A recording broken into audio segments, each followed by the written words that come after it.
Assalamualaikum and welcome to podcast Redaksi, Inovasi dan Kreativiti Pemangkin Jati Diri Insan.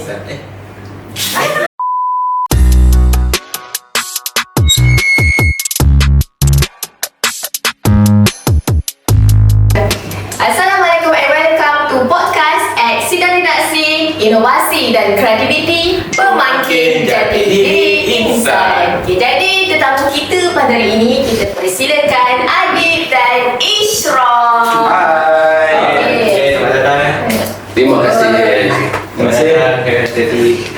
Okey, jadi Adib dan Ishraq ini merupakan sukarelawan yang menyertai wakil IPG KPI yang menyertai ke YSS, sukarelawan YSS. Jadi bercerita sikit tak?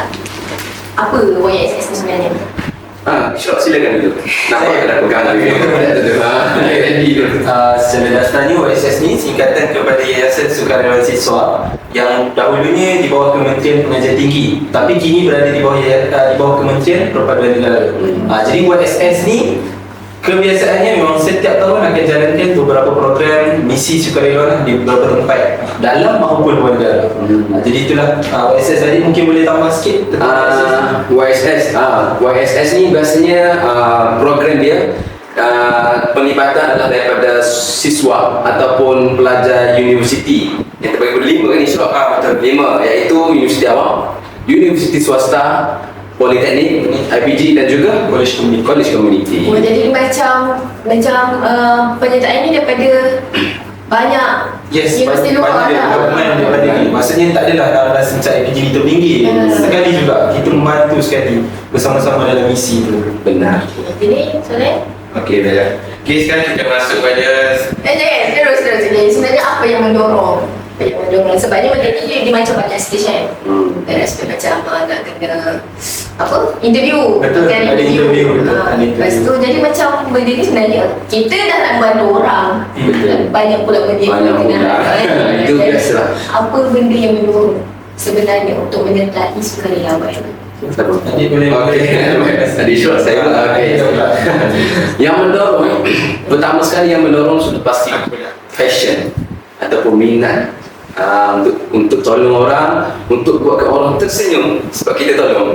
Saya memang kalau dari dulu kalau kita buat sesuatu orang tersenyum, kita tolong, berbunga hati. Bukannya awet je yang buat kita berbunga, orang yang kita tolong senyum, kita berbunga. Tapi ialah kita kena ikhlas. Kalau dia tak senyum itu Allah ma'alam apa, serah pada Allah lah, dia buat terbaik. Tapi itulah passion saya nak tolong orang. Tapi ada juga hanya saya nak buat silakan. ini sesi kau kan? Sama. Kita bagi jawapannya. Kalau katakanlah poin utama adalah sebab saya nak tolong orang, saya minat tolong. Ada orang persoalkan ni, saya nak gurau, saya tak tahu lah. Kenapa sampai ke Sabah, sampai ke Sarawak nak tolong? Kenapa tak tolong orang kampung, orang kawasan ni, orang berdekatan? Waktu tu saya terkedu lah sekejap, macam tak ada jawapan. Tapi sekarang ada lah. Kira Adi mempersoalkan. Ada itu. Saya anggap itu sebagai gurauan sajalah. Gurauan saja. Dia tanya kenapa nak kena tolong sampai ke sana kan. Sini ramai lah yang susah, yang perlukan pertolongan. Tapi ialah kita tolong, and then dalam masa yang sama orang yang berada di sekeliling kita tolong. Tapi kita ada peluang untuk ke sana. Kita nak cari pengalaman. Dua dalam satu, tolong orang, and then kita pun dapat pengalaman yang tak semua orang boleh dapat. Itu pengalaman yang berharga lah. Alhamdulillah. Ishraq. Okay, kalau saya pula apa yang terdorong, jujur cakap lah, sebenarnya untuk misi YSS yang tahun lepas ni tak terfikir pun nak join, tak terfikir pun nak libatkan diri. Tapi bila terserempak dengan Tuan Haji Tamizi, terserempak dengan Dr. Zudi, diorang tanya, pergi tak YSS? Betul kata, pergilah, kami sokong apa semua. Jadi saya rasa macam kalau orang lain pun percayakan saya, takkan saya tak percayakan diri saya kan. Jadi saya pun macam tak apalah, isilah orang. Saya rasa kawan-kawan semua dah settle isi orang hantar kat ICP, tapi saya masa tu baru start isi orang, hantar kat ICP, mohon permohonan, lepas tu pergi interview. Jadi orang kata dorongan tu, kalau adik memang kita kenal, sangatlah tinggi, sifat sukarelawan dia sangat tinggi. Macam saya, dia tak adalah nak kata macam tinggi sangat tu, tak adalah sangat. Tapi kita boleh rasa macam kita minat nak cuba satu baru, minat nak sebenarnya nak pergi interview SS tu dia saja je sebenarnya. Jujur cakap saja je. Tak ada berasa macam nak juga nak dapat, tak ada. Sebab sebenarnya memikirkan nanti nak interview SPP. Jadi ini jadi macam satu orang kata satu catai latihan untuk sebelum ni nanti kita pergi interview juga. So macam cari pengalaman.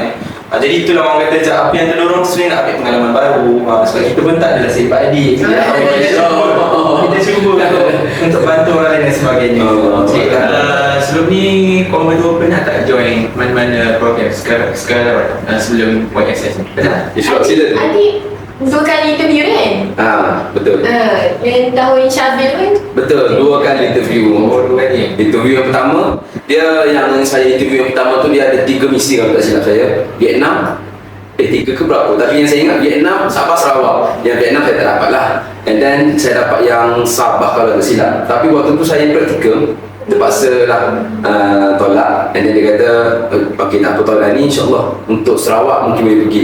Tengok PRU kalau tak silap itu. PRU, so dia memang senyap, hilang begitu saja. Dah tak ada, memang next punya mission pula. Tak ada lah, tahu. So saya apply seterusnya.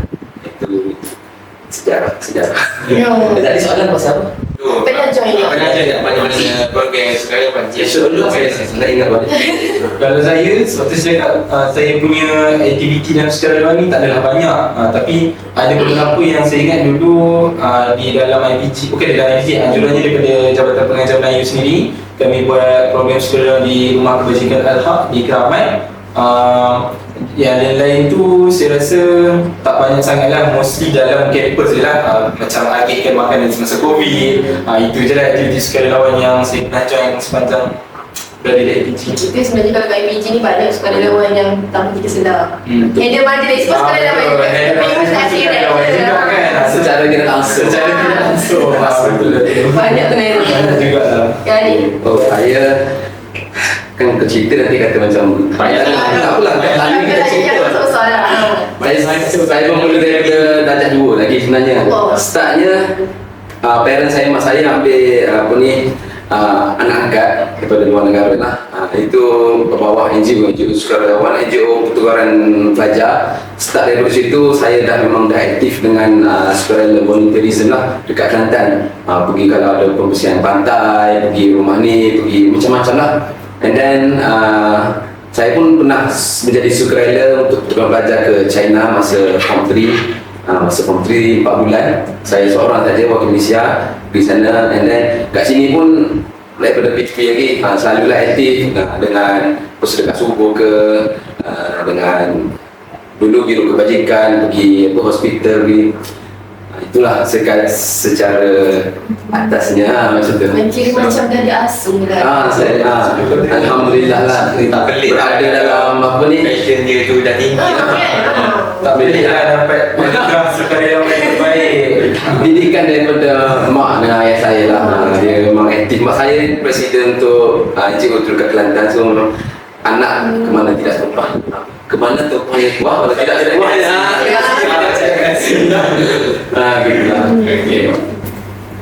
Okay, tadi kita dah tahu sedikit sebanyak kan apa yang mendorong pada saudara dengan Ishraq lah untuk menyertai program YSS ni.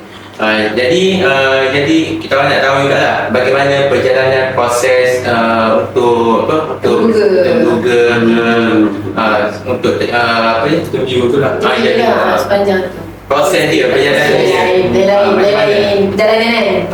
Maksudnya daripada mula-mula Semua orang tu macam tu lah. Okay, boleh ceritakan sikit sebanyak kan? Allah, nak start kat mana Daripada gambar daripada tengok poster.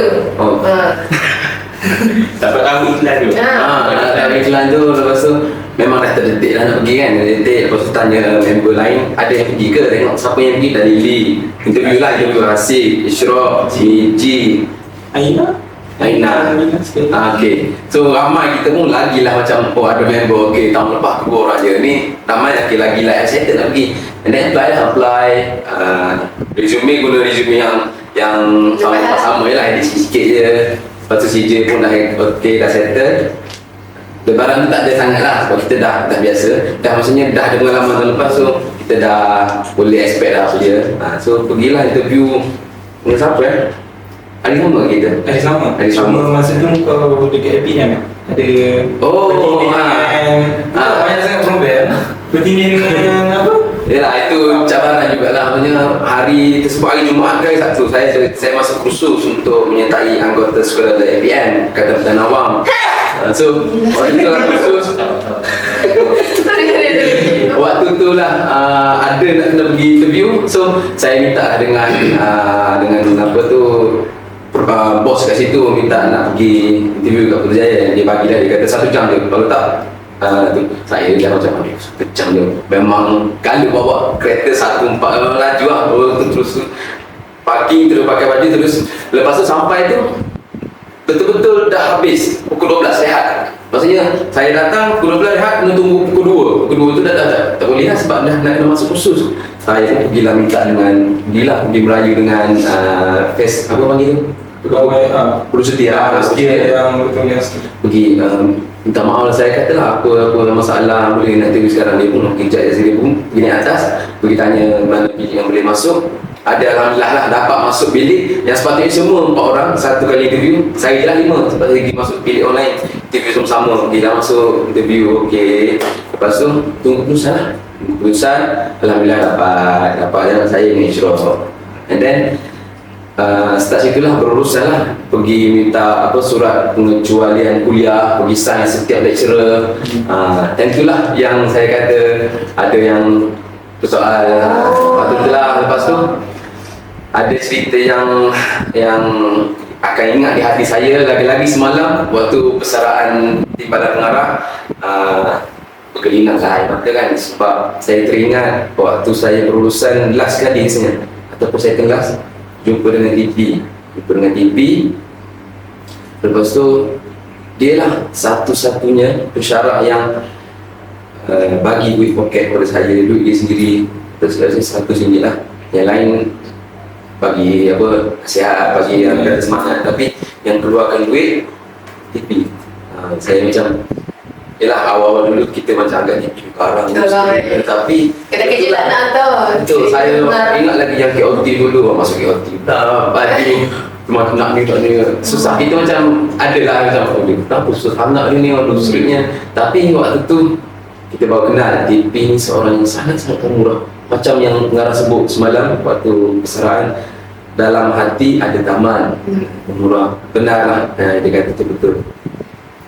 Itu bagus-bagus dipajang lah. Dan seterusnya proses hinggalah hari nak nak pergi tu, itu dah masuk sebab baik lah. Tapi itu yang interview je lah. Kalau saya abang kata sabaran ke? Ketika perjalanan interview Itu macam-macam salah setengah etika macam saya kan tadi macam tak adalah nak terlibat sangat, lewat sikit lah isi borang apa semua, isi, lepas tu buat gambar apa semua, sepadan gambar apa semua. Lepas tu masa pergi interview tu alhamdulillah lah berjalan dengan lancar. Walaupun rasa macam jujur cakap keluar tu bilik tu rasa macam tak dapat ni. Memang tak dapat. Bayangkan kita berada bersama dengan MVP, presiden, dengan orang-orang yang hebat di masing-masing universiti. Jadi kita rasa bila kita keluar rasa macam tak dapat aku ni, memang tak dapat. Tapi dah rasa macam terkejut lah tiba-tiba terpilih misi dengan adik rasa macam alhamdulillah lah, insyaAllah dah dikemas baliknya tu kan. Lepas tu dari segi interview tu orang kata macam kena banyak membaca juga sebab YSS ni sangat okey dapat dengan SDG. SDG Sustainable Development Goal. SDG ni dia macam salah satu orang kata matlamat lah negara untuk menuju kepada wawasan 2030. Macam tu. Jadi kalau YSS ni dia ada 6 teras. YSS ni dia ada 6 teras yang mendasari YSS dan 6 teras ni berkait rapat dengan SDG. Saya lupa bahasa Melayu dia pembangunan kapasiti mampan background macam tu lah nama dia SDG. So benda tu Yang bulat dia ada macam-macam education dan sebagainya tu. So benda tu lah macam kena banyak study sebab dalam bilik temu luga kami diasingkan dalam 5 grouping, 5 orang satu grup, 4 orang satu grup, macam tu 4 orang. So dalam bilik temu duga tu, dia akan tanya lah macam-macam, ceritakan sikit pengalaman, kenapa nak kena pergi YSS, lepas tu dia tanya YSS ni apa, dan dia akan tanya juga tentang SDG, dan dia akan macam contoh, macam bilik saya dia bagi soalan situasi. Dia tanya macam mana kalau awak ada misi, ada dalam kumpulan awak ni bergaduh sesama sendiri. Sebab kita misi, of course akan bergaduh sebab memang exhausted. Kita all out habis masa misi, jadi memang akan penat dan sebagainya. Jadi macam mana nak selesaikan masalah. Lepas tu dia tanya, cuba awak ceritakan tentang tanggapan mahasiswa manja. So kita buat macam forum, bincang dan masing-masing nyatakan, lontarkan segala pendapat yang kita. Kira macam brainstorm lah. Memang brainstorm masa tu dia nak tengok sejauh mana kepakaran kita tentang isu semasa, pengetahuan kita dan sebagainya. Jadi memang masa tu orang kata nak promote diri memang kena promote jugalah. Sebab kita pun nak adalah juga perasaan nak lepas daripada temu duga tu. Jadi itulah orang kata temu duga tu style dia macam itulah. Jadi orang kata depan tu memang depan. InsyaAllah mana betul. Itu cakap tadi sebenarnya nak rehearsal untuk SPP. Saya dah pengalaman kan, dah temu duga dalam bilik macam tu. So itulah perjalanan temu duga. Macam Resh temu duga tu berapa lama? Sejam mana? Sejam. Sejam. So Masa dia tengok kita punya apa berkumpulan. Dia nak tengok kita punya Kemahiran berkumpulan. Ada buat persembahan tak? Persembahan Tak ada, saya ada. Yang first hari tu, saya kata lah ada kemahiran buat dikir barat. Dia suruh dikir barat. Dia memang tak suruh bersilat ke apa. Dia ikut penemu duga. Ada yang macam kalau dia nak tengok kemarin digital, dia ambil laptop dia, buatlah apa yang kita tahu tentang digital. Kalau ikut penemu duga, kita nak tunjukkan apa. Sebab dalam tu dia macam lantak lah, bebas lah. Dia nak tengok apa soft skill yang kita So interview tu dia campur individual sampai dulu kan? Tak, semua grouping. Maksudnya tapi dalam bilik tu dia akan tanya dulu lah seorang-seorang, lepas tu baru akan ada slot perbincangan, akan ada slot lontaran masing-masing punya idea. Dan last kali saya ingat soalan dia, kalau diberi pilihan awak nak pilih Sabah ke Sarawak. So saya pun masa tu tanya spontan, kita pun terus kalau tahu Sabah pernah pergi, Sarawak tak pernah pergi. So saya cakap lah saya nak pergi misi Sarawak. Jadi alhamdulillah dapatlah Sarawak. Macam adik minta Sabah. Adik minta Sabah, dapatlah Sabah. Macam itulah. Okay, lepas tu bila korang dua dapat tanggungjawab, korang dua terpilih. Okay, bagaimana perasaan? Tadi lah macam tadi sebut lah, sebenarnya excited lah, teruja kan. Kita teruja, tapi dalam masa sama fikir lah, aduh mak aku tu dah banyak kelas ni. 2 minggu. Masa tu pun macam ada sikit lah orang kata macam Proposal, time to proposal, ya Allah. Memang sangat bercelaru. Aduh proposal aku ni dah lah apa ni slow sikit. Bawa siapa? Bawa siapa? Saya bawa saya Asmaniza, CCP. Itu SB. Kalau kan proposal kan dengan Bersyarah Ustaz Haida. Sama kan? Gitulah. Time tu pun surat proposal kan. sama lah sekali tengah. Tapi kita tawakal kepada Allah. Kita orang niat buat memudahkan urusan orang. Allah gitu lah. Okay, so macam tadi dah interview. So sekarang ni dah proses nak pergi tu. So macam sekarang ni nak tanya perjalanan nak masuk ke tempat mission tu mesti ada proses dulu kan? Betul? Persediaan. Kami panggil pre-departure training, PDT. PDT. Pelepasan lah. Departure training. Pelepasan. Macam tu lah dulu. So kalau saya dulu, Sila ya. Jadi kalau orang kata perjalanan nak pergi tu, macam saya kena dulu lah berkampung 3 hari dekat saya dekat Port Dickson masa tu. Jadi daripada IPG van hantar lah ke Port Dickson sekali dengan 2 orang daripada wakil IPG kampus Datuk Azadi Ismail. Kami bertiga pergi sekali. Kedarai. Sebab Kedarai jauh, jadi dia tumpang dulu tidur kat sini satu malam. So pagi tu kami gerak sekali lah ke Port Dickson tu. So duduklah berkampung 3 hari dekat situ. Banyaklah ada aktiviti-aktiviti ataupun perkongsian yang disampaikan sebab kita ni mewakili YSS. Jadi dia akan basuh dulu minda kita macam ni nak menjadi orang kata duta ataupun ikon dekat situ untuk sebab nak jagalah nama baik YSS ni macam mana. Jadi nak dia akan kongsikan apa benda yang nak kena buat, aktiviti apa yang nak kena laksanakan dan berkait rapat dengan 6 teras tadi tu. Dan juga SDG tadi lah yang saya terangkan. So dalam masa 3 hari itulah malam pertama tu baru kita tahu kampung mana. Jadi macam saya dapat kampung Daha Serian di Sarawak. Sebab kami dalam YSS ni, macam saya misi Sarawak ada 95 orang. Di antara 95 orang tu kami dibahagikan dengan 6 kumpulan. So 6 kampung. Jadi macam ada yang kampung lain tu kampung dekat Baklalan. Baklalan P3. Memang kalau nak masuk memang off-road. Memang dalam masa tu ingat lagi dalam grup 15 jam kot perjalanan. 2 ke 3 pagi baru sampai. Memang naik highlight, memang off-road. Memang berat jugalah ujian mereka. Lepas tu ada lagi 2 kampung, Long Kebuk dengan Long Laput. Ini P2, P1 tak silap. Dia punya off-road juga tapi tak terlalu tak terlalu mencabar macam Baklalan. Baklalan memang sangat ni lah. Lepas tu ada kampung Nangan Macan, kampung Dahar dan juga kampung Petra Dia Jaya. mana kalau Sarawak dia kan besar, dia di mana? Dekat ekor. Saya bahagian bawah sikit, Serian. Serian tu dekat bawah. Oh, Serian. Serian. Dia ni Kampung Dahar Serian. kawasan dekat Kuching kan? Betul. Macam saya turun airport Kuching. Kami kumpulan Sungai Mawang dengan kumpulan Dahar turun dekat airport Kuching. Macam kumpulan lain tu ada yang turun dekat Sabah. Macam Baklalan turun dekat Sabah. Dia turun dekat airport Sabah tapi dia menurun sampai ke Sarawak. Sebab kalau nak turun dekat airport Sarawak dia jauh, dia menaik. Jadi dia pergi turun Sabah, dia turun ke bawah. Macam kami Dahar, kami sekali tim dengan Sungai Mawang, kami turun airport dekat airport Kuching. Lepas tu masuk ke kampung saya tu perjalanan hampir 2 jam. Kampung saya bukan pedalaman P1, P2, P3 bukan. Tapi dia kampung lah. Sepeda. Kampung biasa. Jalan dia ada jalan tar apa semua. Tapi nak masuk tu memang sangat dalam. Kalau tengok map tu macam ada tiba-tiba je kampung kat situ. Macam tu lah. Macam kami, kampung Dahar, dia dekat dengan Terbedu. Macam kampung saya tu, kami specialnya kumpulan saya, sebab kami lah satu-satunya kumpulan yang tidur di sekolah. Kami kan tadi bahagikan 6 kumpulan kan. Kumpulan lain, diorang tidur dengan rumah mak ayah angkat diorang. So dekat kampung-kampung lah. Lepas tu kalau misi ke sekolah baru pergi ke sekolah. Tapi bezanya kumpulan kami kena tidur kat sekolah. Maksudnya kami kena tidur dekat rumah quarters guru dia. Tapi jangan expect rumah quarters guru dia mungkin macam ni. Memang kampung. Kayu memang kalau masuk rumah tu membau kampung lah. Macam tu. So sebab ni kami duduk situ sebab perjalanan daripada kampung ke kampung tu agak jauh nak ke sekolah. Jadi kami punya fokus lebih kepada sekolah lah. Tapi juga komuniti. Sebab kami tidur tu dekat Sekolah Kebangsaan Dahar. Di sekeliling tu ada 3 kampung. Kampung Dahar Seroban, Dahar Mawang dengan Dahar Kisau. Jadi kami buat aktiviti jugalah di sekitar kampung tu. Jadi perjalanan nak masuk tu hampir 2 jam.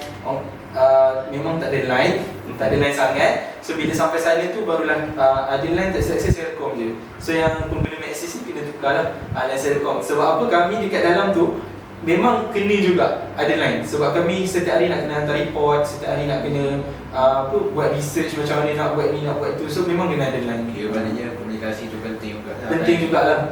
So macam kampung Silakan. macam kampung, saya lagi macam. kalau kampung kan ada 3 kampung kan. Macam Dahar Kisau internet dia okey. Kalau Dahar Mawang, kampung Dahar Mawang memang tak ada internet. Pernah kami pergi buat misi buat aktiviti dekat situ. Memang masuk rumah terus tak ada line. So kawan-kawan yang dekat sekolah tu nak hubung dengan kami memang tak boleh. Jadi habis je aktiviti semua keluar dari kampung tu, datang balik sekolah barulah ada line. So macam kami bila nak masuk je nak pergi ke sekolah tu, ada YDP PAKDG tu nak hantar. Tengoklah ada orang-orang kampung duduk kat tepi jalan tu, dekat tepi area sekolah tu sebab nak dapatkan line. So mestinya daripada penduduk kampung Dahar Mawang lah sebab sana memang tak ada line. So saya pun kadang-kadang berhubung dengan anak-anak murid dekat sana. Memang akan mesej diorang kejap-kejap je. Sebab diorang ada line bila diorang pergi situ. Pergi sekolah bawa phone kejap, mak bapak ada kan. Lepas tu bila hantar kat sekolah, phone dah kena ambil, tak dapat lah nak mesej dah. Sebab Dahar Mawang memang tak ada line. Macam itulah. Tu perjalanan nak masuk sana dan sedikit lah bagaimana tentang kampung Dahar. Adik? Sabah? Lagi tu. Ya Allah. Oh. Nanti kita cerita. Dia apa ni berkumpul di Port Dickson. Kalau saya dekat saja UKM. Dekat UKM. Jalan kaki boleh? Itulah plannya nak jalan kaki tapi member tak tahu. Biasa naik motor lah gendong dengan member dengan housemate. Siapa hantar itu? Ashman kalau tak salah saya. Dia hantar saya dengan beg ni tinggi daripada kepala beg apa nak pergi sana satu beg je. Naik motor ke UKM. Lepas tu stage 1 malam di situ. Dia bagi kumpulan and then bagi yang mana tak ada beg bagi macam-macam peralatan 1-2 beg kampung, 2 beg untuk setiap kampung. Lepas tu dekat situlah tidur semalam, kenal dengan kawan-kawan baru, and then pagi pukul 3 pukul 4 pagi bertolak ke airport. Pergi airport. Wah, dia sehari je. Tak, itu bukan pre-departure training, itu tempat berkumpul. Kalau Ishraq pre-departure training dekat Port Dickson, saya dekat sana. Dekat sana. Ni berkumpul untuk bagi barang sehari je, semalam. And then pagi tu terus ke airport, turun ke KK, naik situ, turun KK, dia bagilah beberapa grup, turun KK, berkumpul di UMS, University Malaysia Sabah. Kat situlah pre-departure training selama 3 hari. Kat situ dia, tadi Syok kata, kat situ dia bagi tahu pasal SDG apa semua, and then kat situ jugalah dia bagi tahu pasal adat budaya setempat masyarakat. Lepas tu do and don'ts, apa kita yang boleh, apa yang tak boleh buat dekat gitu. sana dan sebagainya, sebab kita masuk dekat kawasan orang. Ya. Dan budaya mereka lain lah Lain. dengan orang yang sebenarnya. Orang lain. Jadi ada benda yang tak boleh, ada benda yang tak boleh. Kalau makan tak habis ke, janganlah macam, kalau boleh habiskan makanan dia. Dia mudah. Betul. Mudah. Dia lebih kepada adat lah. Adat Adat orang macam mana. Betul. Macam tu. Lepas tu kat situlah kita mengenali dengan apa teammate, and kat situlah saya kenalan untuk jadi ketua kampung tu. Bukan ketua kampung, ketua kumpulan untuk kampung tersebut. Kampung saya dapat Pangkalan Bandau di Kota Marudu. Dia ada tiga daerah, 6 kampung. Maksudnya satu daerah tu 2 kampung lah. Kota Marudu, Papat dengan Kudat. Kota siap saya itulah. Dalam-dalam kan? Kalau saya tu tak dalam juga, macam Ishraq, dia macam pinggir bandar kan, lebih kurang. Tapi kampung saya tu dia macam kekurangan masyarakat lah sikit. Dia macam nak kata ghost town tu tak ada lah maksudnya, tapi orang dia tak ramai. Buat program kat situ pun sambutan tu ada, tapi tak sangat meriah lah. Macam kalau saya tengok Ishraq punya gambar tu macam wow, effort kan. Tapi kami ada tapi tak ramai. Tadi banyak nak cerita. Apa lagi? Suasana kampung ni macam mana? Perjalanan nak masuk ke? Okay, daripada UMS tu naik bas lah. Naik bas, boleh masuk dengan bas. Tak adalah apa macam off-road, tak ada. Naik bas sampai kami berkumpul di masjid. Saya lupa masjid apa. Masjid kampung tersebut, and then dia buatlah majlis untuk bagi perkenalkan kepada family angkat. Sebab kami duduk dengan family angkat, Ishraq duduk kat Kuarses sekolah, saya duduk dekat family angkat, and ayah angkat saya itu adalah ketua kampung tersebut lah. Kami tak silap berapa orang? 6 rasanya, 6 orang. Satu rumah, lelaki saja, semua lelaki. Dia ada 2 rumah lah, dia ketua kampung kan, ada kuarter, ada rumah. Duduk rumah dengan kami lelaki je lah, kami lelaki je, dengan ayah panggil abah dia. So kat situ banyaklah pelbagai, tapi kat situ ada wifi. Kami alhamdulillah rumah tu ada wifi. Tapi yelah, wifi pun tak sempat sebenarnya nak main. Memang terlalu busy. Memang daripada pagi sampai ke malam. Pagi padat. Tak sempat lah. Muncul lah. Tak ada komitmen bini ke, tak ada. Girlfriend Ishraq takut ada yang merajuk nanti, tak lah, kamu hilang abang ni. Alhamdulillah lah, setakat tu okey. Lagi? Apa lagi? Apa, ada lagi tak? Dia macam mana nak cerita? Banyak tapi tak apalah. Bila kena tanya tentang kampung. Suasana kampung tu. Ishraq dekat situ Macam saya Muslim semua? Tak, macam saya budaya bangsa di situ Bidayu. Etnik itu Bidayu, dan Bidayu mereka adalah Bidayu Kristian. Jadi kalau macam sekolah saya 88 orang murid, 2 orang je Islam. Yang lain semua Kristian. So memang masuk je kampung tu, tak ada surau, tak ada masjid, yang ada hanya gereja. Dan kalau macam kami nak solat Jumaat, kami kena merendah dalam 30 ke 40 minit untuk masuk ke kawasan pekan. Sebab kan kampung dalam, kan tadi masuk perjalanan nak 2 jam. Tapi kalau kami nak ke area pekan tu, Terbedu, nama dia Terbedu, pekan Terbedu tu nak keluar tu dalam 30 ke 40 minit. Jadi bila nak pergi masjid untuk solat Jumaat tu 30 ke 40 minit lah, kena keluar sana, cari surau berdekatan, solatlah Jumaat di situ. Macam itulah. lebih mencabar lah berbanding saya punya apa panggil common house. Tempat berkumpul, tempat merancang masjid tu sendiri. Masjid ada solat Jumaat, dan saya lah Bilal untuk Bilal solat Jumaat sebab yalah Dan dekat je lah masjid dengan rumah family akak tu jalan kaki je lah. Lebih kurang sini ke mana Jafilah itu. Dekat saja lah. Dan saya rasa macam mungkin 95% adalah Islam lah. Muslim. Memang ramai memang. Tak jumpa pula yang bukan Islam. Macam sukarelawan tu pun terdiri macam. Kalau saya ada 2 orang bukan Islam. Chinese orang, India seorang. India tu perempuan, Chinese 2, Chinese lelaki seorang, perempuan seorang. Oh, Macam saya pun ada juga macam kumpulan kami tak ada Indian, ada Chinese dengan Kristian lah. Kristian tu sebab dia orang Sabah Sarawak. Jadi ada 2 orang kot, 2 orang tu orang Sabah, lagi 2 orang tu Chinese. Seorang lagi seorang Melayu. Yang ni Muslim lah. Macam kami pergi yang solat Jumaat tu ada 4 orang je lah lelaki Islam. Jadi kami pergi tu pun atas ihsan guru penolong sekolah tu. Kami sebenarnya tak tahu guru penolong tu Islam, Muslim. Sebab nama dia Michael. Tapi rupanya dia ayah dia Muslim.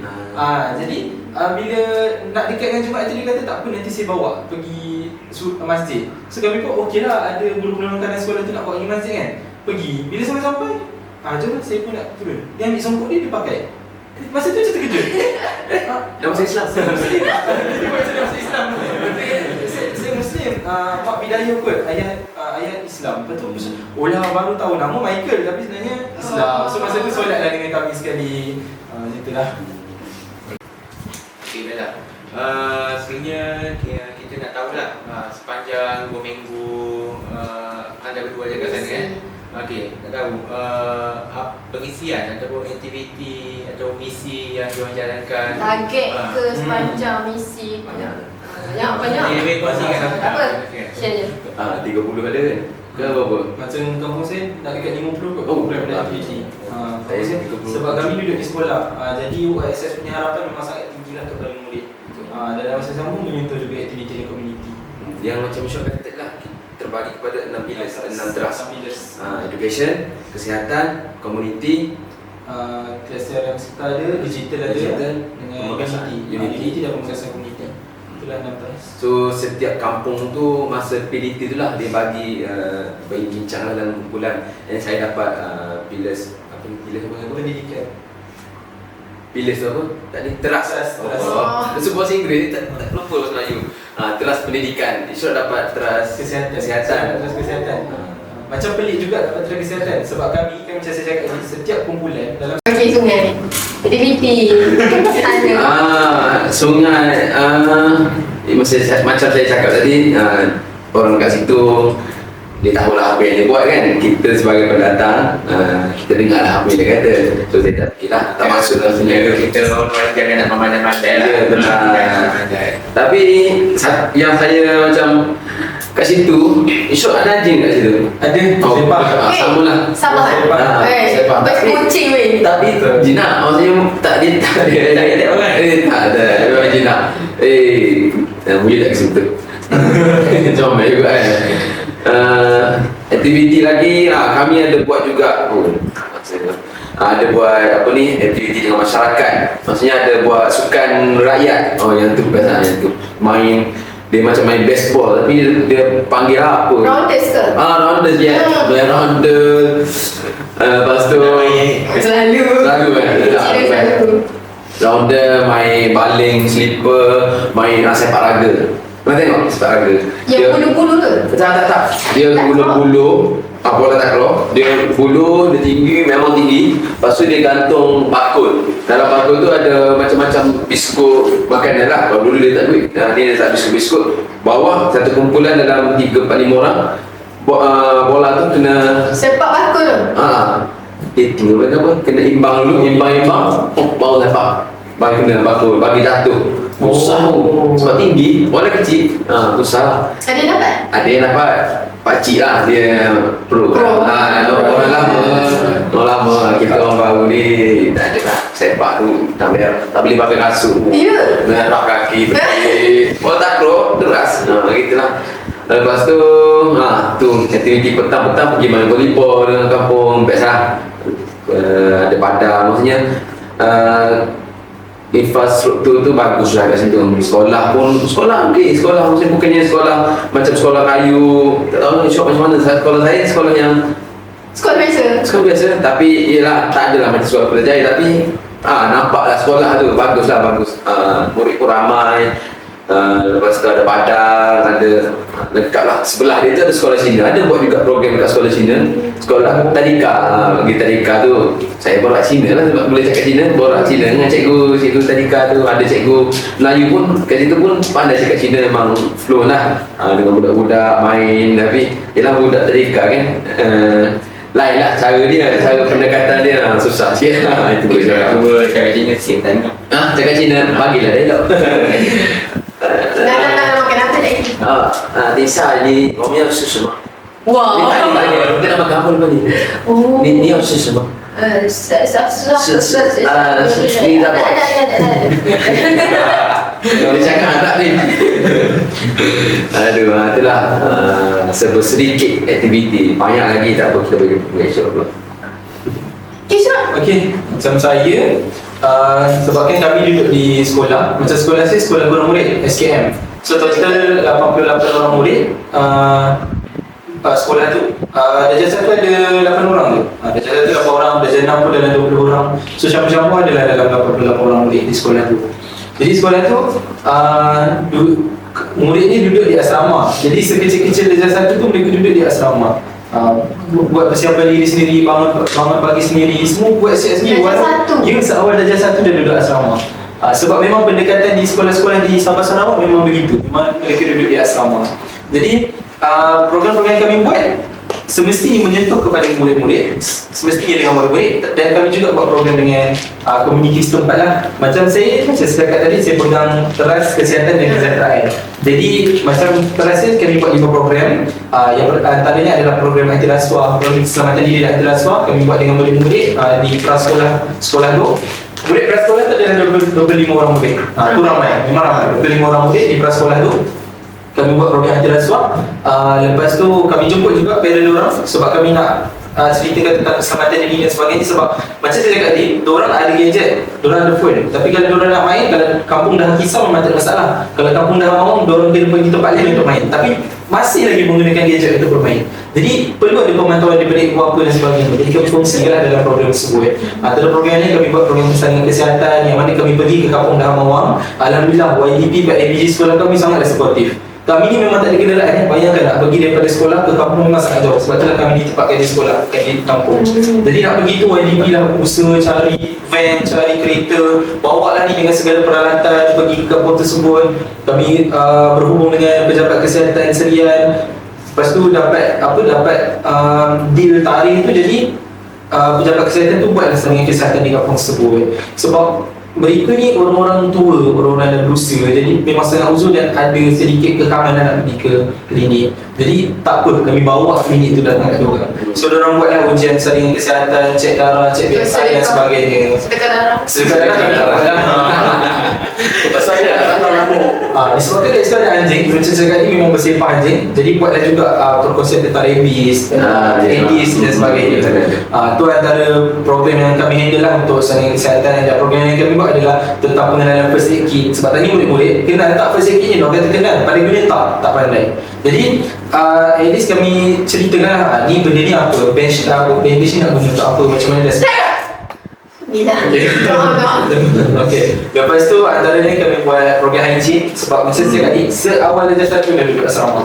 Kencing mereka, mandi mereka, macam mana mereka basuh dan sebagainya, itu sangatlah perlu dititik beratkan. Jadi kami guide lah macam mana cara untuk basuh tangan betul, macam mana cara nak jaga kesihatan dan hygiene betul. Sebab bila duduk kampung, minta maaf saya cakap, penjagaan kesihatan dan orang kata dia punya hygiene tu tak berapa sangat, memang sangat kurang sebab kampung. So kita pun faham lah, kita duduk bandar, kita masuk ke kampung, kita faham. Jadi kami takut benda tu menjadi satu kebiasaan, jadi satu ikutan dan sebagainya. Jadi kami perlu beri benda lain kepada mereka. Jadi mereka perlulah basuh tangan dengan betul dan sebagainya lah. Lepas tu antara yang kami buat, macam buat tu ada satu softboard kosong, kami buatlah macam tempat-tempat info tentang kesihatan. Itu untuk pilih saya.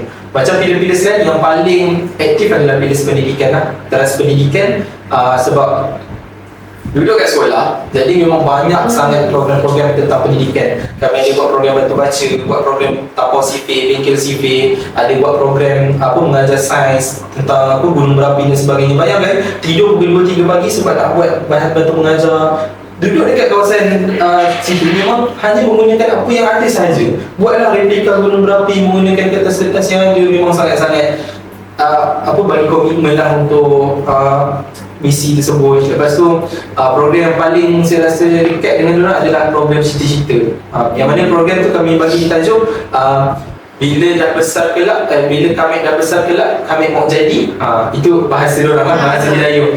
Maksudnya cita-cita kita ceritakan perkongsian, pensi-pensi ni ceritakan perkongsian macam mana cita-cita besar nanti nak jadi apa, diorang nak jadi apa sebagainya, sebab kita nak bagi pendedahan dekat diorang. Diorang duduk kawasan kampung, tak didedahkan sangat dengan luar. Jadi kami masuk dalam tu, kami ceritalah apa yang kami tahu. Macam tu lah. Dan macam teras digital, mereka ada tentang Scratch yang dalam PC tu tentang Scratch. Jadi diorang ajarlah budak tahun 6 macam mana nak guna Scratch dan sebagainya dan berkongsi tentang digital. Lepas tu kalau berkaitan tentang community pula, keras unity dan pemekasan community ada buat macam sukan rakyat, tapi kami punya tajuk tu dia nama sukan bahasa Jayu lah, dialek Melayu lah dia punya nama program tu. Jadi panggillah kawasan orang-orang penduduk kampung buat aktiviti sukan bersama dengan kami. Lepas tu ada buat program jemput bomba, pasukan bomba daripada Serian datang ke kampung, bagilah pendedahan tentang ada bomba. Kami pun ada bomba tu, macam typical lah, biasalah kita akan buat program macam tu. Lepas tu kalau program teras kelestarian sekitar, ada buat mural, lukis. Sebabkan kami di bawah yayasan, di bawah Kementerian Perdagangan Negara, jadi mural yang kami buat adalah berkaitan tentang perpaduan. Sebab jadi buatlah ruang negara, buat tentang bendera Malaysia dan sebagainya, supaya di dalam aktiviti sukarela kami terapkan juga perpaduan. Lepas tu kalau teras apa lagi? Teras yang ada lagi satu impak mobilisasi, ada yang buat tong sampah alam sekitar, kompos dan sebagainya lah. Itulah banyak sangatlah program. Saya kira-kira lebih kurang 50 program lah sepanjang 2 minggu. Maksudnya setiap teras memberi komitmen masing-masing. Macam saya bagi buat 5 program, macam saya cakap ni pendidikan sangat banyak. Tak saya pendidikan 10 ke 12 program yang boleh dijalankan. Macam teras-teras ni ada juga program-program. Dia 2 minggu tu sebenarnya bukan 2 minggu, tak tolak dengan PDT dengan post mission. Yes. Hanya 10 hari. Ya, 10 hari saja misi. 10 hari kira 50 lebih aktiviti kita masih 10 hari. 10 hari tu perlu memerah otak. Sebab tu dah all out. Bagi kumpulan. Kami ni membawa nama yayasan sukan siswa. Jadi memang tak memang kena buat sehabis-habis yang mungkin. Dan dekat situ pun memang sejujurnya saya cakap memang tidur. Kalau orang kata pergi untuk bersukaria, tak lah. Memang kita nak buat sehabis-habis yang mungkin. Tidur pukul 2-3 pagi, setiap hari kena buat report, kena hantar dekat OSS. Tidur memang lambat, bangun pagi tu dalam keadaan yang kena happy, sebab nak jumpa murid-murid, nak jumpa community, kena ada energetik yang tinggi, buat lagi program. So memang masa tu juga kena susun jadual dan sebagainya. Sebab duduk dah 10 hari, kita bekerjasama dengan orang yang kita baru kenal 3 hari masa PDT. Jadi pelbagai ragam, pelbagai itu masa cabaran. Jadi itulah orang kata cuma orang kata memang sangat penat lah. Sebab kita dalam masa 10 hari tu lah susun jadual macam mana supaya ni kita nak buat program ni, teras ni pun nak buat program juga. So masing-masing susun, pagi siapa ambil, petang siapa ambil, malam siapa ambil, macam tu. So susun dengan sangat baik lah. Memang menguji kita punya kumpulan lah, bukan individu saja, kumpulan. Saya serupa nak cerita dekat sekolah saya tu, ada senior kita yang posting kat sekolah saya tu. Alumni Ustaz tu, saya tadi saya working kat Ustaz Azri, dia AMC juga. Dia kenal apa? Memang tak super senior lah ni kan. Tak jumpa lah ni. dah sampai dah, korang dah sampai. Itu dia. Bagi dorang next batch Azam. Tak penting. Ada lagi. Tapi banyak tu program 50, saya rasa dekat 40 je. Banyak lah juga. Maksudnya 50 lagi banyak lah. Tapi ialah kita kualiti dan juga kuantiti kena seiringan, jangan sekadar kuantiti. Ini dulu Pau ni. Sama-sama. Okay, next. Saya. Okay, maksudnya dah tempoh berapa? 10 hari kan? 10 hari tu maksudnya dah tempoh 10 hari tu saja kita kena bagi all out lah kita punya energy kita untuk kita Sepanjang 2 minggu lah. Mission tu 10 hari. Yelah, maksudnya Depan mission tu. pula kita kena carry out punya program jadi kita pun dah tahu juga lah sepanjang mission tu macam cabaran atau challenge yang kau perlu hadapi lah cabaran Sorry, aktiviti aku banyak lah mesti ada benda. Cabaran ada. ada ujian dia Kita tolong orang, biasanya kita tolong orang ni memang Allah akan uji lah. Kalau semua tak ada benda kita belajar kan. Silakan. Okey lah. Ada cabaran macam Dija cakap tadi, duduk situ 10 hari 11 hari. Kita sangat-sangat all out. Jadi of course lah di antara ahli kumpulan mesti akan berlaku sedikit miscommunication, pertelingkahan. Jadi saya macam ingat balik lah, ada sebab lah kenapa masa interview hari tu penemu duga tanya seandainya dalam satu kumpulan tak ada masalah, ada pergaduhan, macam mana awak nak selesaikan.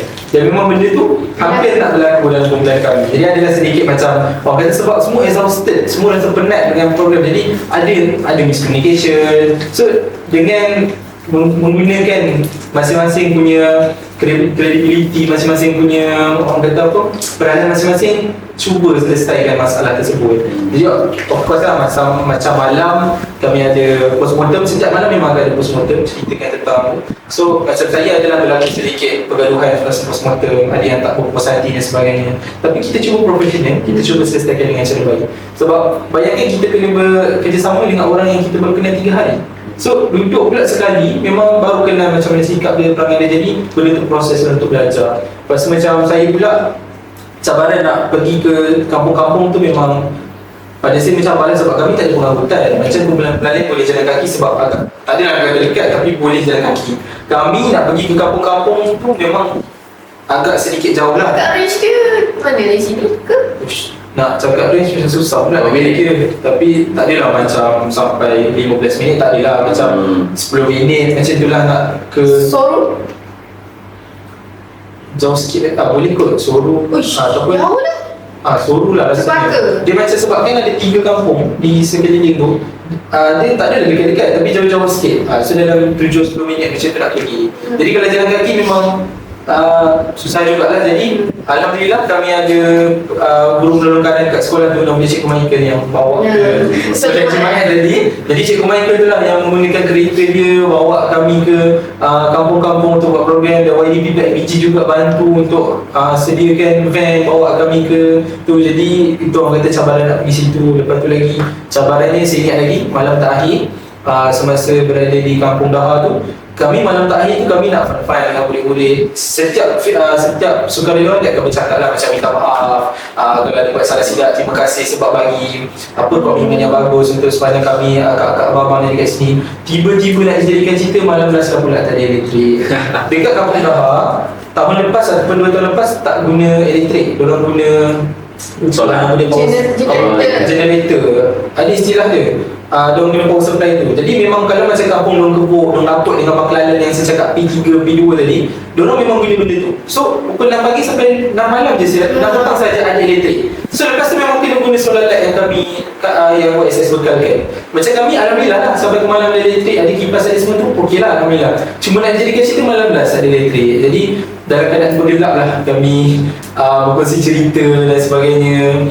Lepas tu saya rasa tu je lah kot saya punya cabaran yang paling orang kata menguji kesabaran dan juga kami belajar dalam masa sama adalah macam mana kita nak memahami antara satu sama lain semasa misi tu.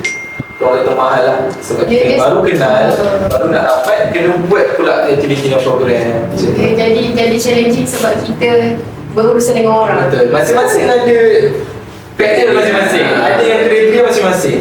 Ada ialah macam-macam lah sebab kita bergaul dengan semua ni MPP program-program pelajar yang sangat-sangat hebat dekat universiti masing-masing. Jadi masing-masing ada ragam, ada dia punya cara sistematik dia berbagai-bagai ragam. Masa itulah kita baru mengenali satu sama lain. Silakan Nadik pula. Kalau saya tadi apa hari kata 10 hari, tapi saya sebelum 10 hari itu pun dah ada cabaran. Maksudnya waktu di PDT itu pun dah kami duduk satu rumah, lagi berapa belas orang di situ. Tak ada air, kat rumah tu tak ada air, memang setiap malam balik Ke UMS lah. UMS tempat tu. luar UMS. Oh, luar. Maksudnya sewaktu di UMS, rumah tu kat luar. So lari tengah bas lah. Keluar pagi, subuh, balik tengah malam. So balik tu nak mandi tak ada air, memang setiap malam kena catu, kena apa, pergi ada air dalam ni room. Tak adalah cabaran yang tu, tapi antara cabarannya lah nak kena tu air dengan penatnya. Kalau ikutkan tak nak mandi dah, tidur macam tu je. Penat lah, nak balik dah penat, nak kena tunggu air gila-gila, Allah. So kita mandi dah, sekejap bersiang kan. Waktu kat sana sama macam Ishraq, kita dalam kumpulan ada biasalah ada macam-macam, ada yang tak bagi komitmen full, ada yang memang full all out, ada yang tak bagi komitmen. So ada lah macam kenapa dia ni apa asyik main game je kan. Ada yang macam tu asyik main game main game je straight.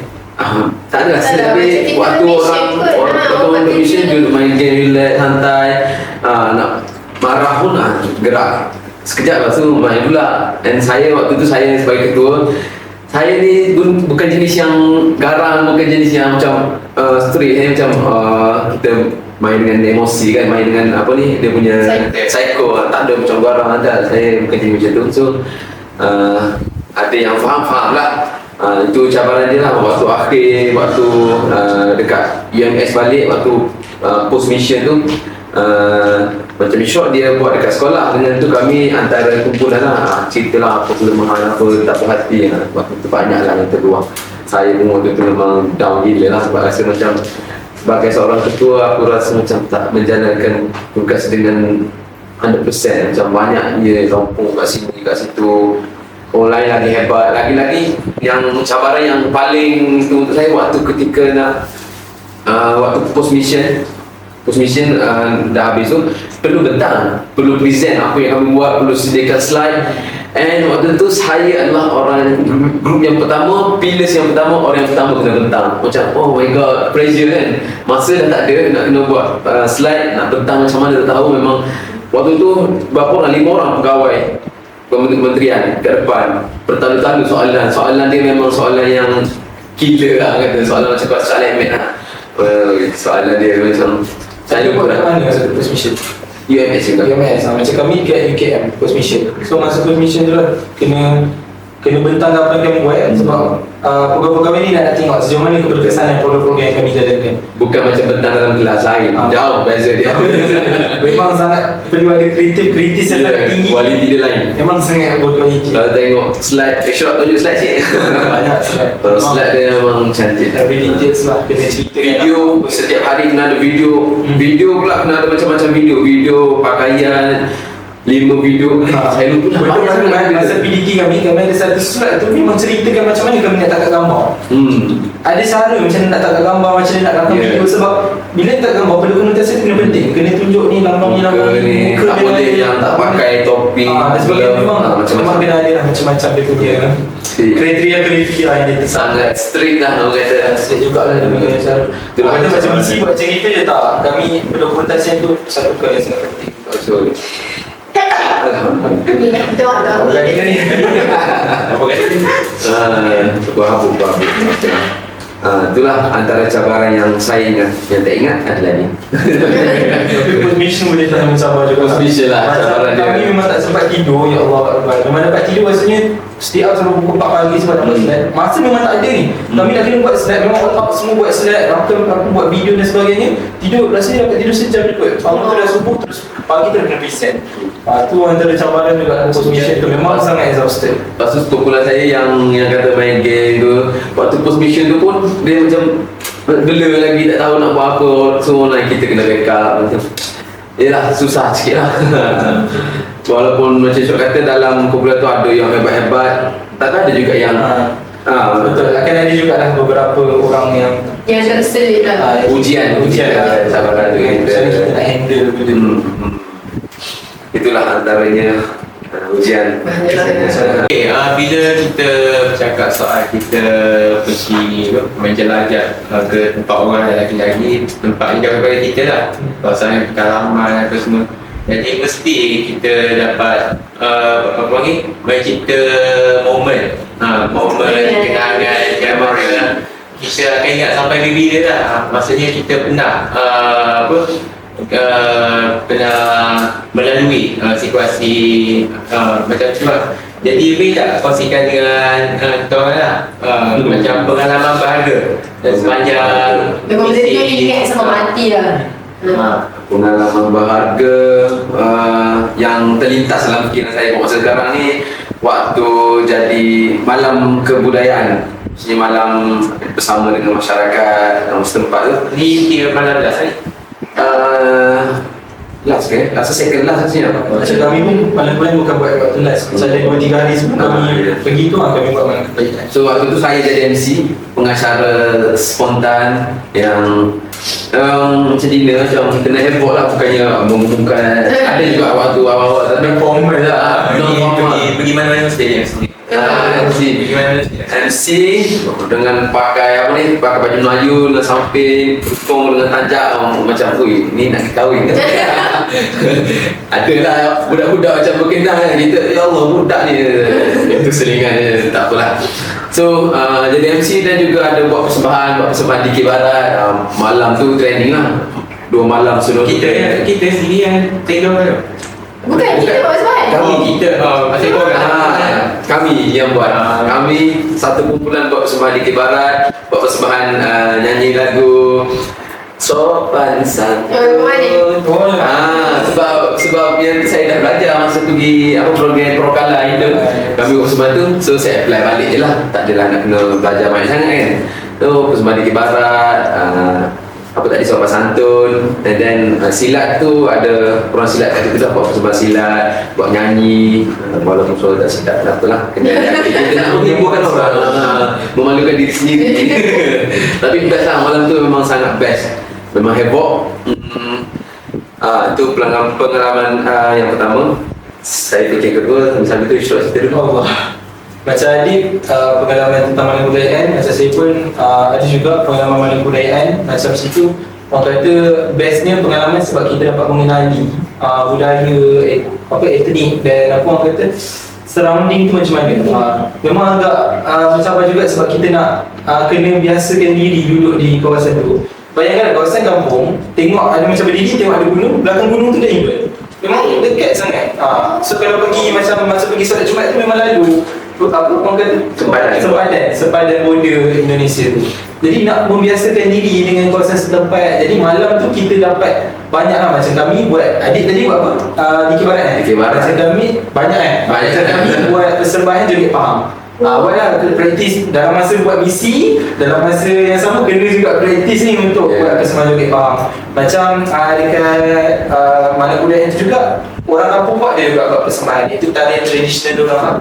Tarian tradisional diorang, tarian masyarakat Bidayuh pun ada juga dipersembahkan semua. Ada juga pakaian tu ada. Jadi malam tu memang cikgu kat situ sediakan pakaian ni untuk beberapa orang yang ada disediakan. So dapatlah berpakaian Bidayuh dengan dia punya tanjak tu, dengan dia punya pakaian aksesori tu memang malam tu memang dapat mengenali lah banyaklah benda. Ada yang jabatan, ada yang macam antara tradisi kat situ adalah bila orang datang ke rumah kena hidangkan satu minuman yang dinamakan tuak. Okay, tuak ni kalau secara biasanya haram lah. Kita memang tak boleh minum. Tapi pada malam kebudayaan tu sebabkan nak meraihkan, jadi bukan minum tuak, ditukarkan tuak tu kepada air masak, air mineral. Jadi orang yang menjaga pintu tu adalah menjaga pintu memegang air masak. Jadi kami pun lalu titian tu, ada satu titian buat sebelah dewan tu. Jadi kena lalu titi tu untuk masuk ke dalam dewan tu ke rumah. Jadi masa tu kena minum lah, kena minum air tu. Tapi adat mereka, sekiranya kita masuk ke rumah tu, kita tak boleh minum. Dia tak boleh tolak terus. Kita kena at least pegang cawan tu. Kena sentuh kan? Kena sentuh. Macam tu. At least, sebab tu saya cakap, ada do and don'ts yang kita kena faham. Adat mereka di situ. Kena jaga hati, kena jaga perasaan mereka. Tu orang kata pengalaman tentang malam kebudayaan. Tapi kalau nak ceritakan pengalaman yang boleh saya sambung, kan dia nak teruskan? Sambung dulu tak? Okey, saya sambung dulu. kalau nak ceritakan pengalaman sebenarnya macam agak touching lah. Sebab kita pergi ke kawasan pedalaman, berjumpa dengan anak-anak murid yang mereka tak ada orang kata infrastruktur ataupun pengenalan yang luas terhadap masyarakat luar dan sebagainya. Jadi bila kita tengok anak-anak murid ni, saya rasa macam antara matlamat saya sebenarnya bila join misi ni, saya cakap nanti seadanya satu hari nanti saya tidak diposting ke kawasan pedalaman, sekurang-kurangnya saya ada satu pengalaman bahagia bersama murid-murid di kawasan pedalaman. Jadi pengalaman yang paling bahagia tu adalah bila kita kenal murid-murid, kita dapat buat aktiviti bersama mereka. Kita dapat bezakan murid kampung ni dia punya perangai sangatlah happening, sangatlah best berbanding dengan murid-murid bandar yang macam banyak family orang kaya dan sebagainya. Jadi macam-macam perangai yang ada. Jadi tu satu pengalaman yang saya rasa macam tak boleh lupa adalah bila bergaul dengan anak-anak murid. Dia macam tu lah, kalau orang kampung ni dari segi penghargaan tu lebih. Jadi 3 orang tu lagi ni. Bandingan kita praktikal kan, so kita tahu So kita lah. kenal lah. Macam saya pun praktikal fasa 1 dekat sekolah Sungai Barat, praktikal fasa 2 dekat Putrajaya. So kita dapat bezakan macam mana murid-murid dekat sekolah kampung dengan murid-murid dekat sekolah bandar. Diorang dari segi IT kurang macam dari segi akademik kurang, tapi dari segi Ada cara mereka, sosial mereka tu sangat-sangat bagus. pengalaman saya sudah saya bawa ingat waktu tahlil tahlil yang meninggal. Tahlil dia kalau tak silap berapa hari, banyak hari berturut-turut, 30 hari ke berturut-turut setiap malam. And then yang kelakar, yang kelakarnya sebab adik kumpulan saya ni laki ada seorang Cina. Okay. So pergi tahlil sekali pakai kopiah ada macam Muslim mu'alaf kan. Masa berdoa tu doa memang kabur tengok gambar. Tak ada gambar. Memang lucu lah kan tengok tahlil Cina dia berdoa sama dia tak tahu lah dia ambil ke apa kan, tapi tangan sama-sama dan kami Dia follow lah. follow je lah. Saya mati ya Allah berilah hidayah. Tapi kita detik lah semua ada aku nak bagi tahu pasal Islam kan. Bagi tahu dah sikit cerita borak-borak kan, tapi tak tahu macam mana sekarang, tak sempat nak mengucap ke dia, tak apa. Itulah pengalaman yang lucu juga lah. And macam dia cerita tak ada pakcik orang kampung tu cerita, saya pun lupa, ya Allah aku lupa betul. Kasih banyak pasal ada tahlil tu lah, berapa hari berturut-turut, lepas tu yang datang tu macam mana. Dia ada tadi dia orang tak sama dengan Lain sikit, ada perbezaan. 30 hari ke setiap hari? 30 hari ke berapa hari, tapi banyak hari nak berturut-turut. Maksudnya untuk orang yang sama ke? Orang sama macam ada kita kan ada hari ketujuh, 10, tapi dia orang berturut-turut. Berapa hari? Saya tak lupa. Biasanya kalau kat kita ni betul-betul pun 7 hari je. 7 Bagi setahun lah ada yang macam merah, macam Jepang. Macam kira modal. Tak, modal tu macam banyak nak invest. Dia masak lah, maksudnya bukan Merewang lah. merewang. Itulah pengalaman yang kelakar lah. Kelakar dan juga best. Ya, Ishraq tadi cakap dia 2 orang je yang Muslim. Betul. Jadi macam mana kalau dari segi Okey, macam saya, Alhamdulillah, pada hari ketiga sebenarnya kami baru dapat tahu ada 2 orang murid Islam.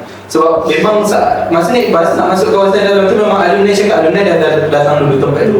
Jadi dia kata memang situ memang Kristian, orang semua Kristian, tak Islam sebagainya. Jadi bila hari ketiga ada seorang ustazah datang kepada kami, cikgu matematik dan juga ustazah, orang Perak. Dulu dia KPLI, dia tak dia buat busy di KPLI. Jadi dia terpaksa masuk sekolah tu sebab ada 2 orang murid Islam. Dulu ada 5 orang tapi 3 orang baru keluar berpindah. Jadi ada 2 orang murid. Jadi dia kata dia datang dekat kami, dia kata minta tolong sepanjang berada di dalam misi ni, at least tolonglah dekat dengan murid 2 orang ni. Sebab cikgu tu bukan duduk kat sekolah, dia duduk kat sekolah, dia duduk dekat jauh lah kan. So yang diorang duduk asrama, jadi malam kami ada bersama mereka. Jadi Alhamdulillah untuk 2 orang murid Islam tu sempat dah juga ajak diorang solat solat maghrib berjemaah, solat isyak berjemaah. Dan program aktiviti yang kami buat ni adalah pengenalan asas solat, termasuk di bawah kelas pendidikan tadi. Jadi kami bekerjasama lah dengan lelaki ni, sebab 2 orang murid tu murid lelaki darjah 5. Tengok darjah 5 dah besar, tapi sejujurnya minta maaf cakap memang sangat-sangat basic. Kalau baca Al-Fatihah pun masih lagi apa orang kata tergagak-gagak. Kalau surah pun, kalau surah Anas, Al-Fal. Kalau surah Al-Qur'an tu boleh dah sikit-sikit. Kalau niat solat tu boleh dah sikit-sikit. Tapi kalau nak kata solat sendiri, diorang masih lagi susah. Bila tadi Ustazah kata sebelum ni memang dah banyak kali ajar. Tapi biasalah mereka dikelilingi dengan kawan-kawan yang Kristian, yang tak mengamalkan ajaran Islam dengan sepenuhnya. Jadi cabaran untuk diorang macam mana nak amalkan. Dan apa yang macam menyentuh sedikit perasaan saya bila kita dapat bila hari pertama kita datang, kita jumpa masa tengah makan, nanti jom solat dengan cikgu apa semua. Dia kata nampak mimik muka tu seolah-olah macam tak nak, seolah-olah berat. Sebab dia dah terbiasa dengan amalan yang tak solat. Jadi bila awal-awal tu kita ajak, nampak muka diorang macam mana bila solat sama-sama. Tapi apa yang menyentuh perasaan saya bila 2 hari sebelum kami meninggalkan tempat tu, 2 murid tu sendiri yang datang kat saya, cikgu jom solat. Dia sendiri yang datang kat kita, dia sendiri yang ajak kita solat. So saya rasa macam alhamdulillah, macam tercapai lah matlamat yang beberapa hari sebelum kita ajak dia solat. Tapi akhirnya dia yang datang kat kita, dia yang ajak kita solat. Tu orang kata pengalaman lah, pengalaman yang macam menyita hati jugalah dekat situ. Dia macam dalam pendidikan Islam ni dia capai yang 6 lah, pentadbiatan. So cikgu ni betul lah mengajar tu. Dia jadi problem benda-benda macam tu sebab bila orang dekat Sabah Sarawak, mostly dia campur-campur. Ada yang Melayu Sarawak, ada yang Melayu Kristian dan sebagainya. Jadi dia jadi masalah bila mak Melayu Sarawak, contohlah mak Melayu Sarawak kahwin dengan ayah yang Melayu Kristian, dan berkahwin dengan anak mesti dah Islam kan. Jadi dia jadi problem bila mak dengan ayah bercerai. Mak dengan ayah bercerai, tinggalkan anak duduk dengan ayah yang Melayu Kristian. Jadi dia problem kat situ. Anak ni Islam ni tapi keluarga, nenek, tok semua mengamalkan ajaran yang lain, bukan ajaran dia. Jadi tu orang kata cabaran untuk budak-budak kat sana, macam mana nak amalkan ajaran Islam tu dengan sebaik tu. Macam tu lah. Kita pun yang duduk dengan surrounding Islam pun Lagilah KJKPI yang beriman dia ada pun struggle juga. Betul lagi mereka, Apatah lagi mereka yang dia terus tak ada. buatkan kita lagi bersyukur kan. Betul. Itulah sebab ni masa tazkirah lah. Sebab mana Allah Subhanahu Quran suruh kita merantau. Salah satu sebab untuk supaya menimbulkan rasa kesyukuran, rasa insaf dalam diri ni. Kita tengok orang ni macam ni, kita rasa susah. Kita tengok orang lagi susah. Jadi kuat semangat untuk kita. Itu salah satu sebab juga lah untuk pergi ke sana. Betul lah, fikirnya macam sekarang kita ni tak boleh duduk setempat, dia macam ada kolam. Kalau setempat, tapi kalau bila mengalir, tengok sungai, jernih. Betul lah, mungkin merantau. Lepas ni, next mission? Adit? Ada next mission Laos. Wow. Bulan 6. Tapi tak tahu lah, saya tengok lagi. Habis dah tu, habis dah. Habis dah tak tahu lagi. Tengok Laos dengan Vietnam ada. Laos, Vietnam, Sabah Sarawak, lepas tu Kelantan Kedah. Sebab tu makluman di setiap kumpulan yang ada, dia akan ada letak 2 orang alumni, seorang lelaki, seorang perempuan. Jadi alumni macam kami yang dah join misi sebelum ni, kami boleh mohon. Kami boleh mohon untuk next punya mission kami jadi alumni. Jadi alumni ni lah dia akan macam guide, bantu, bagi macam idea dan sebagainya untuk ketua kumpulan dan kumpulan tu berbincang. So untuk macam tu cakap tahun ni ada dengan misi. So Adik insyaAllah lah boleh pergi ke misi mana? Perhatian saya Dia mereka bergerak. Kita bagi lah. Setakat ni ada 4 misi dalam negara, Sabah Sarawak, Kedah dan Kelantan. Kalau luar negara ada Laos dengan Vietnam. Vietnam tu lama, sebulan. Laos 2 Dia minggu. punya style YSS ni, kalau program di luar negara, antarabangsa dia akan sebulan. Tapi Dia Laos punya ni sebulan, 2 minggu je. Kalau program dalam negara, biasanya dia macam Sabah Sarawak, biasa 2 minggu lah paling maksimum. Itu dia punya style YSS ni lah. kita representative, kita wakil daripada IPG, Institut Pendidikan Guru. Dan macam di mention tadi, ada juga kalangan daripada yang IPT semua tu adalah dalam pendidikan. Jadi macam apa yang ada dengan Isyraq Dalawi kat sana sepanjang menjalankan misi, apa yang boleh dikaitkan, mesti banyak dengan profesionalisme keguruan. Sila. Okay, kalau macam kita tengok misi-misi YSS ni, dia bukan menyentuh kepada aspek pendidikan saja, menyentuh kepada aspek semua. Jadi seperti yang kita tahu, sebagai seorang guru, kita kena jadi seorang independen. Maksudnya bila pergi ke sekolah, guru tu dah jadi doktor, guru tu dah jadi pengayuh, guru tu dah jadi polis trafik, guru tu dah menjadi berbagai watak semasa sekolah. Jadi kompeten, seorang guru yang kompeten. Jadi dengan misi YSS ni, kalau nak kata apa kaitan dengan profesionalism guru dah tersasar. Apa kaitan dengan profesionalism keguruan, saya rasa memang sangat rapat. Sebab walaupun kadang-kadang kita punya produk adalah berkenaan dengan komuniti, bila kita masuk sekolah, kita juga perlu berhadapan dengan komuniti setempat, dengan ibu bapa dan sebagainya. Jadi benda tu sebenarnya macam pengalaman dan untuk kita tingkatkan lagi kita punya kemahiran dalam bersosial dan sebagainya. Jadi program-program yang kita jalankan sepanjang misi juga semestinya memang akan menyentuh aspek pendidikan. Sebab macam saya cakap tadi, antara 6 teras YSS adalah pendidikan. Jadi semestinya program-program misi yang kita jalankan adalah dengan murid-murid sekolah dan sebagainya. Jadi benda tu sebenarnya menjadi salah satu orang kata pengalaman untuk kita macam mana kita nak handle murid, macam mana kita nak mengenali latar belakang murid yang berbeza-beza. Kita mungkin dekat sini berkenalan dengan murid-murid yang hidup di dalam Selangor, hidup dengan kawasan yang macam boleh kata bandar, tapi di sana kita mengenali murid-murid yang duduk di kawasan kampung, kawasan pedalaman. Jadi benda tu sebenarnya macam meningkatkan lagi kita punya pengetahuan tentang macam mana SKM ni, macam mana P1, P2, P3 ni, apa perbezaannya dan sebagainya. Jadi pada saya, kalau orang kata tentang boleh kaitan ke dengan pedagogi pendidikan, macam saya punya kumpulan pun memang ada kaitan. Sebab kami duduk di sekolah, ada beberapa waktu yang kami memang masuk kelas, kami mengajar. Ada yang mengajar sainsnya, ada yang mengajar bahasanya, ada yang mengajar matematiknya. Jadi benda tu orang kata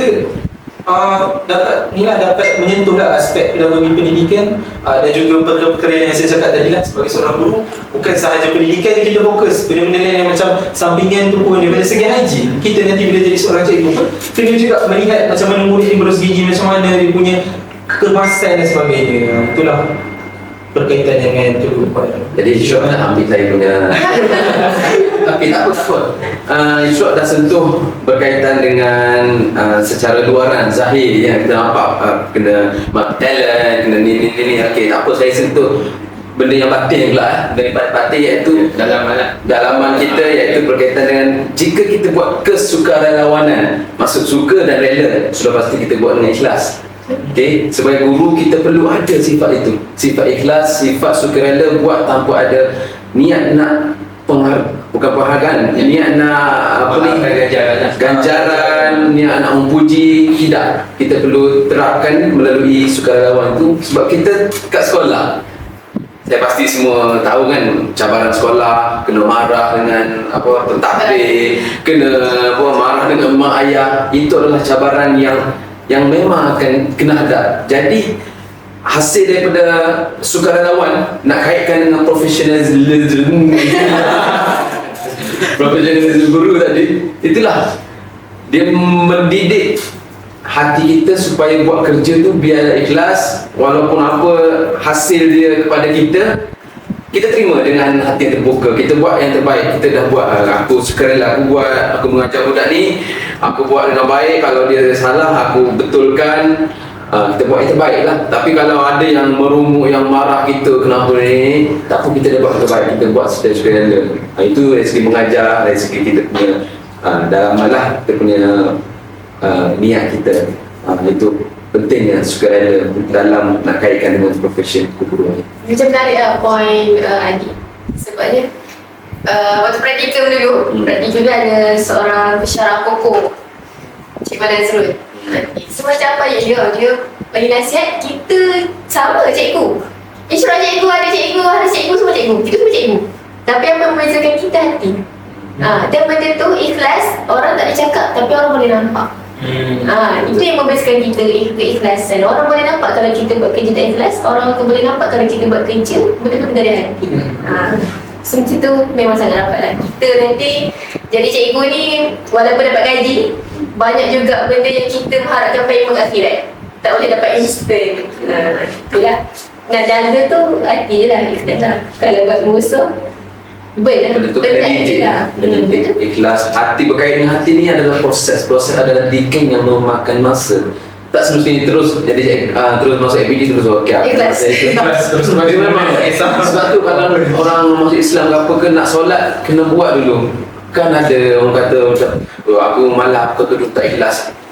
Benda tu proses, kita perlu pakai dulu, buat dulu. Masa akan mengajar kita untuk ikhlas.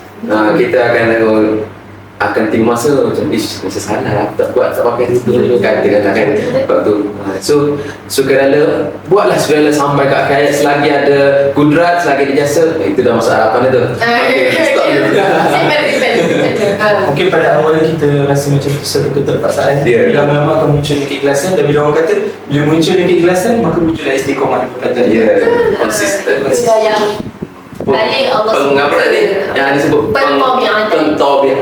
Contoh. Ya, last kali yang ke-6. Tahap 6, tahap 5 penghayatan, pentamiatan. Yang anda nak cikgu Dr. Acik nak SKP ke? Biasanya komunikasi saja guru-guru berdekat Islam.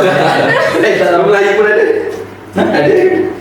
Ada? Pentamiatan. Dia macam tahap-tahap. Oh, tahap. Dalam SKP, Macam kami tahu. pengetahuan. Oh. Lepas tu dia penghayatan. Menganalisis Kami follow yang lumayan Itu kelas tinggi tak seminggu. Itu je lah biasanya. Mungkin kalau Pai ada lain. Sebab aplikasi ada. Nanti kita buat satu podcast tentang pendidikan. Ni dah Okay, nampaknya kita dah menghampiri ke sesi penghujung podcast kita pada kali ini lah. Okay, soalan terakhir pada anda berdua. Nasihat dan harapan kepada pelajar-pelajar kat luar sana untuk mana-mana yang berminat nak join program sukarelawan YSS macam anda berdua ni. Kalau tak pun kesukarelawanan yang lain lah. Okay, apa yang anda berdua ingin sampaikan? Okay. First sekali saya nak yang peminat ni, yang tak peminat pun tak apa dengar sekali. Tajdid niat, betulkan niat kita nak buat tu memang betul lah, satu yang kerana Allah, itu yang klise. Bukan klise maksudnya itu yang wajib. Tapi yang penting maksudnya kita buat tu bukan sekadar buat, bukan sekadar kita nak tolong orang, tak, kita nak tolong diri kita juga. Kita nak upgrade diri kita. So tak adalah kita just jadi orang bawahan dengar, okay buat, kita buat, tak. Kita kena jadi orang yang berfikir juga cara macam mana nak buat dengan cara yang paling efektif. Sebab kadang-kadang kita just buat, kita just follow the flow. Tapi kalau kita yang niat untuk orang dan niat untuk kita sendiri, kita dapat improve dalam masa yang sama, meningkatkan kualiti kesukarelawanan tu. So kena jadilah seorang pemimpin, kena jadi, kalau ada peluang untuk jadi leader, cuba fikir dengan minda terbuka, macam mana nak buat, macam mana fikir cabaran, cara untuk mengatasi cabaran tersebut. So insyaAllah kalau ada niat macam tu, ada fikiran mindset macam tu, kita punya kesukarelawanan kita, apa yang kita buat tu lagi mudah, lagi efektif, lagi berkesan, lagi memberi impak kepada masyarakat, kepada orang yang kita tolong tu. Itu antara nasihat yang pertama. Okay, nasihat daripada Ishraq pula. Nasihat daripada saya pula, kalau ada peluang, ambillah. Kalau ada peluang untuk join misi-misi sukarelawan, program-program yang berkaitan dengan sukarelawan, pergilah. So benda itulah yang menjadi satu nilai tambah kepada diri kita. Sebab kalau contoh macam misi YSS ni, macam misi YSS ni pada saya dia sangat komplit. Bukan semata-mata nak buat misi dia, tak. Dia ada macam-macam benda dalam satu perkara. Dari segi kemahiran kepemimpinannya, kemahiran menyelesaikan masalahnya, kemahiran bersosial, kemahiran komunikasi. Jadi semua tu macam orang kata solid, komplit dalam satu benda. So kalau kita berada di dalam takut yang sama, bila ada program dan sebagainya kita tak nak terlibat sebagainya. Jadi macam mana kita nak tingkatkan lagi diri kita untuk menjadi seorang guru yang baik kan? Jadi saya rasa kalau ada peluang, pergilah. Kalau ada program, ada pengambilan dan sebagainya, cuba sertai. Ambilkan satu benda sebagai satu pengalaman. Istilah yang saya selalu pegang, sebenarnya don't limit a challenge but challenge your limit. Jangan fikir jangan faham kan? Don't limit a challenge, challenge your limit. Jangan fikirlah tak mampu. Buat dulu, dia datang tu insya-Allah kita boleh settle. Doa Allah ada. Macam tu. Penasihat. Harapan. Semoga harapan saya semoga ramai lagi lah daripada kalangan IPG KPI ni yang pergi interview, pergi ke misi YSS dan mengajak orang lain. Saya pun selalu kalau orang tanya, saya memang excited lah cerita-cerita bagi dia tertarik kan. Post status kalau esok lagi lah, aktif status yang IG, Facebook semua. Berjahit ke? Oh, berjahit. Saya kalau depan-depan macam ni pun dah kalau status ada lah juga kan. Itulah saya harap semua dia lagi berkembang lah benda ni, lagi famous, lagi orang nak datang. So yang nak pergi nanti ni post banyak-banyak, buat balik oleh-oleh ke. Macam tu bagi orang berminat lah join. Itu harapan saya lah. Syurah tak faham. Kalau saya ada harapan, ada juga sedikit harapan kepada semua siswa dan siswi, khususnya IPGM Kampus Pendidikan Islam, untuk sentiasa melibatkan diri dengan aktiviti-aktiviti sukarelawan. Macam YSS, tak silap saya daripada 2012 kot, YSS aktif dalam membuat misi-misi, dan setakat ni kita ada lebih kurang 1,700 lebih, hampir ke 1,800 alumni YSS. Maksudnya daripada 2012 hingga ke 2023 tahun lepas, pelbagai misi dan program yang telah dijalankan dan telah memunculkan hampir 1,800 sukarelawan yang ada. Itu dari termasuk dalam 1,800, hampir 1,800 lah, dia tak capai lagi 1,800. Jadi macam misi YSS, memang kami ditekankan dengan satu perkara, iaitu tak kisahlah kamu ni MVP ke bukan MVP, di YSS kami tak tengok apa benda tu. Kami tengok bagaimana kamu nak bekerja bersama, berkumpulan, menyelesaikan satu masalah tu. Jadi tak kisahlah kamu presiden sesuatu persatuan, jadi pengurusi kelab dan sebagainya, benda tu tolak tepi dulu. Kita YSS ni, kita sukarelawan, kita bersama-sama dengan semua. Jadi benda tu orang kata untuk melatih diri kita untuk tak bersikap bosi. Sebab bila kita berada di tampuk kepimpinan organisasi dan sebagainya, mesti akan ada satu sikap, orang kata apa? Sikap aku boleh mengarah, dia punya sikap kepimpinan tu akan ada berbagai-bagai orang. Jadi benda tu macam melatih diri kita lah untuk sentiasa buat berkumpulan dan sebagainya, bergaul dengan orang dan sebagainya. Jadi harapan saya untuk semua siswa-siswi ni, tak kisahlah anda ni bukan MVP ke, bukan JPP ke dan sebagainya, bukan organisasi kelab sebagainya, cuba ambil peluang, cuba ambil pengalaman, sebab nanti di sekolah, percayalah cakap saya, benda ni sangat-sangat relevan dan sangat-sangat orang kata berkait rapat dan manfaat sepanjang kita menjadi seorang guru nanti. Peluang setiasa ada. Kita yang kena cari. Itulah. Harap semua dapat faham lah bahasa Melayu saya. Dah faham tu. Sedangkan agak boleh ingat. Jadi sekian itu sahaja dalam podcast Sidang Redaksi. Sorry. Macam ni kau ni. Pulang balik yang tu. Inovasi dan aktiviti tu. Lepas tu yang pemangkit sekali. Jadi lepas tu sekian je, tengok dulu abang. Sekali lah. Jadi sekian itu sahaja dalam podcast Sidang Redaksi, Inovasi dan Kreativiti Pemangkit Jati Diri Insan. Sekian, Jazakumullah Hidayah. Wassalamualaikum warahmatullahi wabarakatuh.